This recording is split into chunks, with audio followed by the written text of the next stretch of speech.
दोस्तों आज हम आए गोदरेज के डेल्टन के 3 स्टार विंडो एसी को चेक करने के लिए। और ये एसी लगभग 2024 के अक्टूबर से बंद पड़ा हुआ है। अक्टूबर से पहले से ही प्रॉब्लम थी। इसमें एक टेक्नीशियन भाई साहब आए थे तो उन्होंने पहले कॉइल चेंज करी। कॉइल चेंज करके और गैस चार्जिंग का दोनों का पैसा लेकर के चले गए। उसके बाद में 1 हफ्ते बाद इसकी मोटर ख़राब हुई।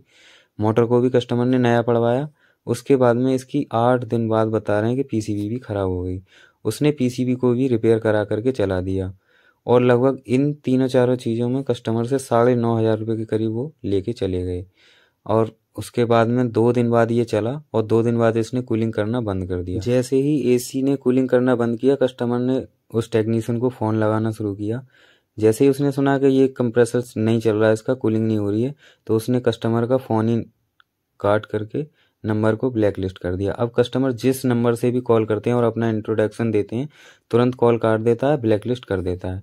तो कस्टमर काफ़ी दिन से परेशान है। हमारे ही एक कस्टमर हैं जो हमसे ही परमानेंट काम कराते हैं अपनी एसी वगैरह का, तो उन्होंने ही इनके लिए नंबर दिया हमारा।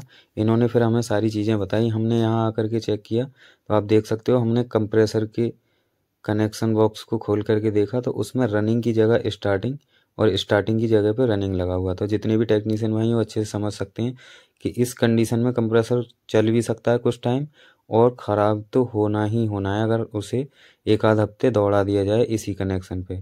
तो भाई ये स्टार्ट नहीं हो रहा था। हमने फिर दूसरा रनिंग लगा करके चेक किया कि हो सकता है रनिंग की वैल्यू भी डाउन हो गई हो। तो उसके बाद में भी यहाँ पे कोई भी हल नहीं निकला। उसके बाद में हमने डायरेक्ट भी टॉर्क दे करके देखा कंप्रेसर को। भाई डायरेक्ट स्टार्ट करने पर भी कंप्रेसर स्टार्ट नहीं हुआ।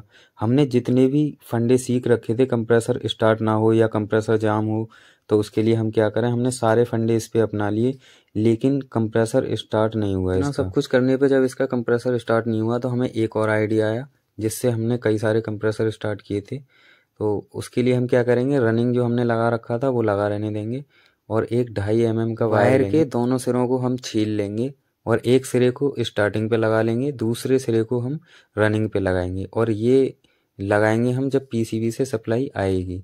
तो उस कंडीशन में काफ़ी हद तक कंप्रेसर को स्टार्ट होने के चांस बन जाते हैं। तो आप देख सकते हो ये आइडिया भी हमने कर लिया और ये भी आइडिया इस पर फेल हो गया। और ये वायर हमने कुछ इस तरीके से टच किए थे, तो ये एक तरीके से रनिंग का ही काम करता है एक तरीके से। तो ये स्टार्ट नहीं हुआ, आप देख सकते हो। तो ये कंप्रेसर पूरी तरीके से ख़राब हो चुका है। हमने कंप्रेसर का एस्टीमेट दे दिया कस्टमर के लिए और कस्टमर कह रहे हैं कि भाई अब हम वायर से टॉर्क दे करके स्टार्ट करने की कोशिश की कंप्रेसर की। वो सिर्फ R22 के पे करनी है आपको, और R22 के सिवा 410/32 पे तो बिल्कुल भी नहीं करनी है।